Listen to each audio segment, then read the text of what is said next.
بسم اللہ الرحمن الرحیم۔ السلام علیکم ورحمۃ اللہ وبرکاتہ۔ آج کا واقعہ تبوک کے سفر میں قوم سمود کی بستی پر گزرا۔ غزوہ تبوک مشہور غزوہ ہے اور نبی اکرم صلی اللہ علیہ وسلم کا آخری غزوہ ہے۔ حضور اقدس صلی اللہ علیہ وسلم کو اطلاع ملی کہ روم کا بادشاہ مدینہ منورہ پر حملہ کرنے کا ارادہ کر رہا ہے اور بہت بڑا لشکر لے کر شام کے راستے سے مدینہ کو آ رہا ہے۔ اس خبر پر 5 رجب 9 ہجری کو نبی اکرم صلی اللہ علیہ وسلم اس کے مقابلے کے لیے مدینہ طیبہ سے روانہ ہو گئے۔ چونکہ زمانہ سخت گرمی کا تھا اور مقابلہ بھی سخت تھا، اس لیے حضور اقدس صلی اللہ علیہ وسلم نے صاف اعلان فرما دیا تھا کہ روم کے بادشاہ سے مقابلے کے لیے چلنا ہے، تیاری کر لی جائے، اور حضور اقدس صلی اللہ علیہ وسلم نے خود اس کے لیے چندہ فرمانا شروع کیا۔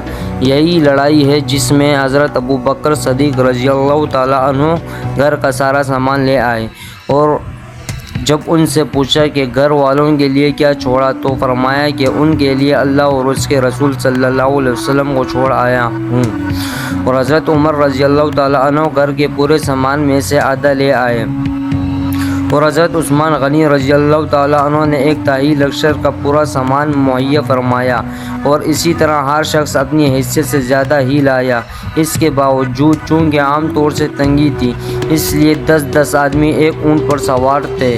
اسی وجہ سے اس لڑائی کا نام جیش العسرہ، تنگی کا لشکر بھی تھا۔ یہ لڑائی نہایت ہی سخت تھی کہ سفر بھی دور کا تھا اور موسم بھی اس قدر سخت کہ گرمی کی انتہا نہیں تھی، اور اس کے ساتھ ہی مدینہ طیبہ میں کھجور کے پکنے کا زمانہ زور پر تھا کہ سارے باغ بالکل پکے کھڑے تھے، اور کھجور ہی پر مدینہ طیبہ والوں کی زندگی کا زیادہ دار و مدار تھا کہ سال بھر کی روزی جمع کرنے کا گویا یہی زمانہ تھا۔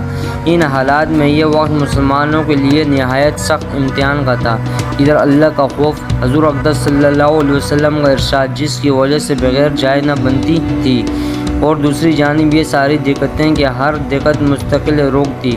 بالخصوص سال بھر کی محنت اور پکے پکائے درختوں کا یوں بے یار و مددگار چھوڑ جانا جتنا مشکل تھا وہ ظاہر ہے، مگر اس سب کے باوجود اللہ کا خوف ان حضرات پر غالب تھا۔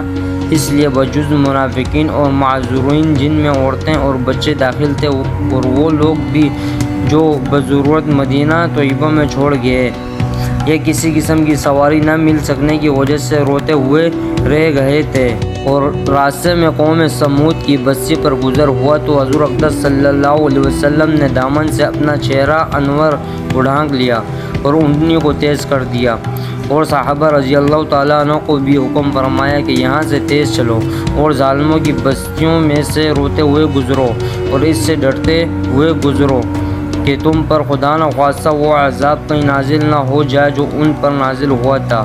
اللہ کے پیارے نبی صلی اللہ علیہ وسلم عذاب والی جگہ سے ڈرتے ہوئے، خوف کرتے ہوئے گزرتے ہیں، اور اپنے جانصاروں اور دوستوں کو جو اس سخت مجبوری کی وقت بھی جانصاری کا ثبوت دیتے ہیں، روتے ہوئے جانے کا حکم فرماتا ہے کہ خدا نخواستہ وہ عذاب ان پر نازل نہ ہو جائے۔ ہم لوگ کسی بھی بستی یا زلزلے آ جائے تو اس کو سیرگاہ بنانے میں کھنڈروں کی تفریح کو جاتے ہیں، اور رونا تو در کنارے رونے کا خیال بھی دل میں نہیں لاتے ہیں۔ آج کی ویڈیو پسند آئے تو پلیز لائک شیئر ضرور کریں، اور میرے چینل سیرت کے موتی کو سبسکرائب کریں۔